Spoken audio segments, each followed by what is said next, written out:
Welcome to Dot Point Customer Service. So just to tell you a little bit about the background about how Dot Point Customer Service developed.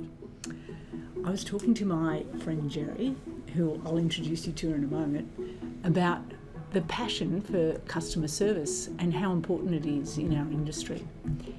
So since we had that first conversation, times have changed. We've had COVID.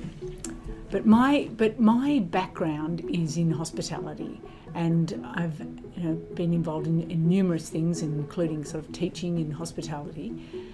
And what I really love the most about hospitality is people, and giving people what they want, listening to them, understanding them, hearing their needs, and creating a lovely culture within an organisation. So Jerry and I got together and I said to him, you know what we should do? We should create a training school. Jerry was over the top. Jerry's got an incredible background in hospitality. Then Jerry introduces Nick. So now I'd like to introduce Jerry. Thanks, Dot. Well, customer service is our passion. That's why the three of us got together. And there's no doubt that we feel that the level of customer service in Australia overall can probably do with a turbo boost. It's certainly very important now during these COVID times. You have to work a lot harder for your dollar. You've got limited business, and it's really focused on the need to look after your customer as best you can. But when we come out of this terrible period that we're going through, I think customer service is going to be even more important. My background extends nearly 40 years in hospitality, having been marketing director of Flag and Choice Hotels, building Fairmont Resort in Leura, working with my wonderful mentor and father-in-law Hans Boone, and we had Cambridge Inn Hotels. And when I started in the business, he said to me that the most important aspect of our business is the customer. And he made me marketing manager. And his first words to me is, I just want you to go out there, make friends, look after people, and the business will come. And that, I think, is the best advice I ever had. You genuinely have to care about people. You genuinely have to embrace them and bring them into your family, so to speak, and the family being your business and your tribe. And that way you build a wonderful customer service culture, which really underpins all business. And there is no more important customer than the one that you currently have. So I met this young man, Nick, and had the opportunity to work with him. And for a young man, he just instinctively had a wonderful customer service attitude. In other words, everybody who he served and looked after, he genuinely focused 100% of his attention on. So Nick, tell us a little bit about you. So, thank you, Jerry. My experience isn't quite 40 years, but it is 7. I've dealt with customers face-to-face, clients, back of house, and staff as well. I think this customer service isn't just solely on one singular person, but how you treat everyone, and the way you go about doing that as well. Like Jerry said, it's very important and crucial to any business to actually have 100% of attention to the person in front of you, and no matter what else is going on, having that person in the forefront of your mind is so important. I've gone moving around different cafes and trying to improve customer service, and with the help of Jerry and Dot, it's been a fantastic 7 years so far. Customer service, a lot of people think, is almost a second thought. It's more, people think and businesses think it's about the dollar, but that will come when you approach customer service in the way that I think we all have in mind. It's customer service first and the dollar later. The question that we're all going to propose to each other is, how can exceptional customer service support and grow your business? The way, in my opinion, it is a culture. It is valuing somebody's opinion, listening to them, and making them feel at home. They're making them feel wherever they are It's like their home away from home. So in our case, I've been involved in a hotel. It's a family business for over 20 years now. So a customer walks in and all of a sudden they can't get a cab because Parliament's sitting. So, like one of us just says, no problem, jump in the car, we'll take you to Parliament House or wherever you need to go. So immediately people feel so grateful that you've actually gone out of your way. So it's a win-win. It's lovely for us to adopt a service, like a service of making people feel at home and feel welcome, feel like they're part of the family. I think that key word there is exceptional. It goes beyond the providing a service and going above and beyond that and going out of your way to ensure that customer has the most exceptional experience. And it is really, and it's sort of what goes around comes around. Absolutely. Yeah. Absolutely. And during these times, these COVID times, we've had many challenges, but I think what's actually come out of these times is how important it is to be authentic and to be true to your business, and to really make people feel valued. And this is the passion of customer service, is what's brought the three of us together. So just going on, one of the things that I've been involved in, particularly in our business, is reviews. So a few years ago, I started experimenting with people about reviews, because it's something that we're always trying to get, good customer reviews. So just by simply talking to people each morning and chatting to them about their experience and asking them what they'd like to do while they're here in Canberra. And so I noticed within a month, I was measuring it, our review scores, our 5-star review scores in particular, improved by 20%. So there's ways of measuring good customer service, and really it's just all about connecting and making people feel comfortable. And having that conversation is really important. It kind of breaks down that, I'm just here to do my job and you're just here to get the service. It's, okay, well, how was the service? Was it good? Where can we improve? And some customers are taken back by that question a lot of the time. They go, well, this was really good, but I think if you improve on this area, then you will do a lot better. And if you take that on board, then that customer's going to come back. Sure. Every time they come to And the they store. really appreciate it. I'm sure Someone when actually you asking. ask them, they love the fact. And also too, that you want to receive that honest feedback, and that they know that they can say that freely without people feeling, offended or Absolutely. so on. And Nick, you raised a great point before when you said a lot of people view customer service as a maybe or would like to have, and it's not the fundamental business principle that underpins their business. And we pay lip service to customer service. People will say you've got to smile, and they think that's where it ends. But it's upselling, genuinely caring for your customer, following up after sales service, whether it be hospitality, whether it be retail, whether it be a service. How often do you actually get that follow-up and that genuine care? One example is the restaurant trade. We all know restaurants. We used to frequent them before COVID, but so no, we still do. And one of the things that I've noticed that's almost invariably happens is that you'll be welcomed, you'll be shown to your table, and you'll be offered a drink. And you'll sit there and you'll have your meal. And you're very lucky if somebody comes to offer you a drink again during your service, or comes back to you to make recommendations on dessert, on what you should be having. Or to ask how. Or to ask how you're going. And in actual fact, every customer, if you provide good customer service, you can probably sell another 15 to 20% of your product to them, simply by taking an interest and genuinely caring. Yeah, that's wonderful, Jerry. And can I just ask you as well, Nick?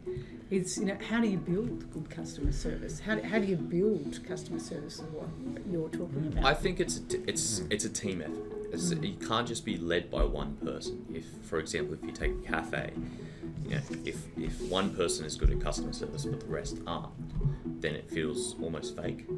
But having the whole team talk and remember customers' orders, remember their names, remember stories. Oh, how was the soccer game on the weekend that you went to? They go, oh, wow, you went there, and everyone's talking about it. It's almost like a family or an extension of the friendship group.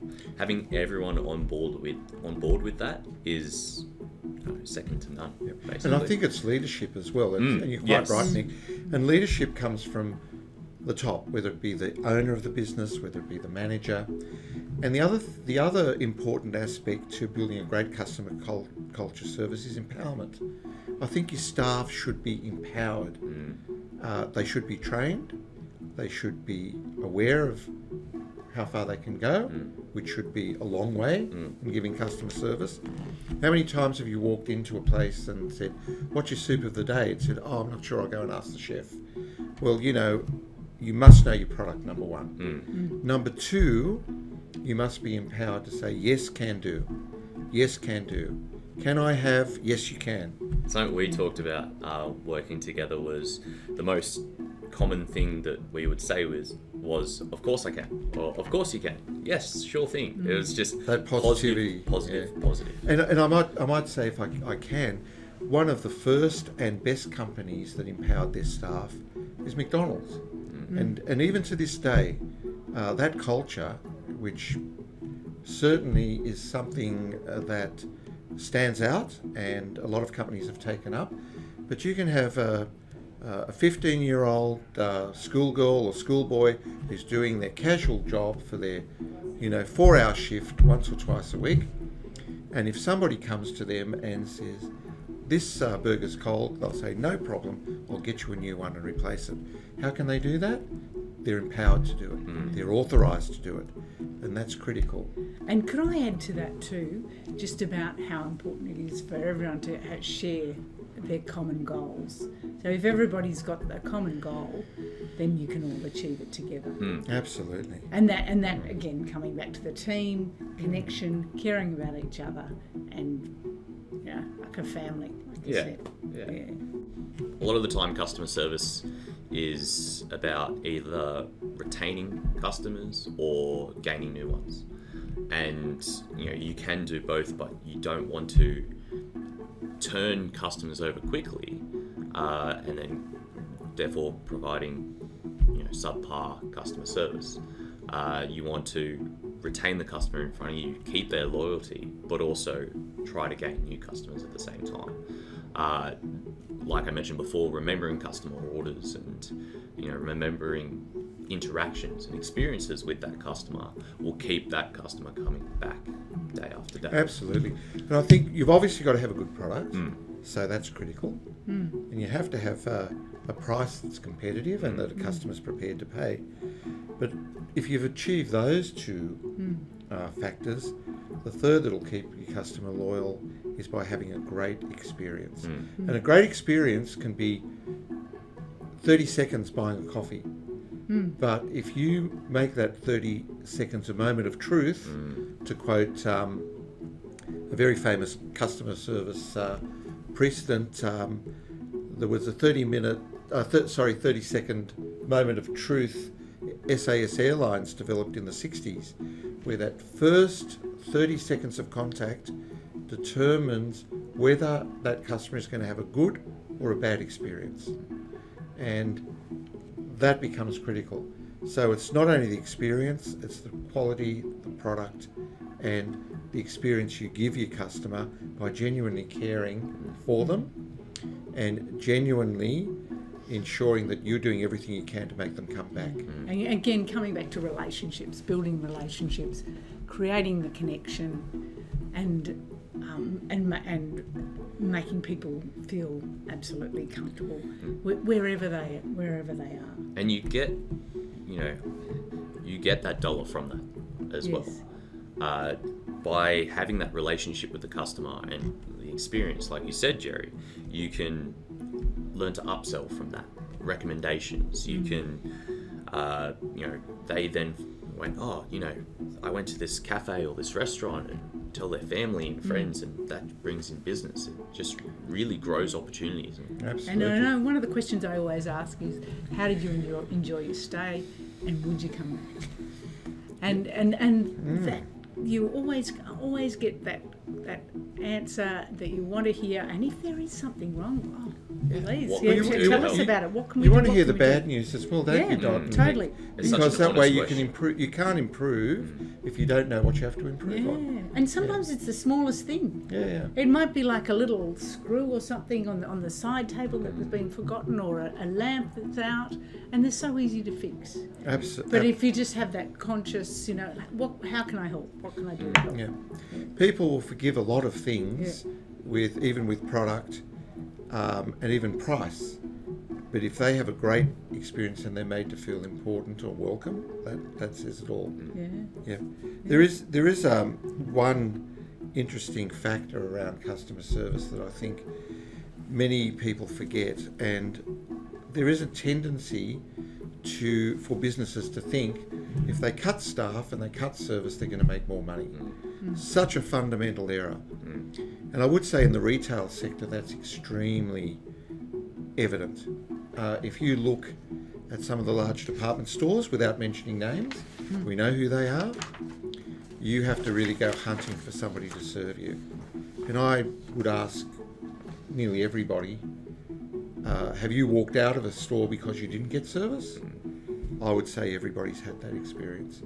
I've walked out of stores where I was prepared to spend maybe $150, $200. Nobody came near me, not interested. Yeah. And I think that this is a fundamental flaw that a lot of businesses make, particularly in Australia. They see labour costs as the inhibitor to making money, so they'll think the less staff they have, the more money they make. And exactly the opposite. That's a really good point, Jerry, like in terms of technology. So what are your thoughts on that now we have so much technology? So do you think that customer service is going to be more important because people are so reliant on just sort of like, being at home on technology? So when they actually go out or when they go to a venue, is it going to be more important or less important? What do you think?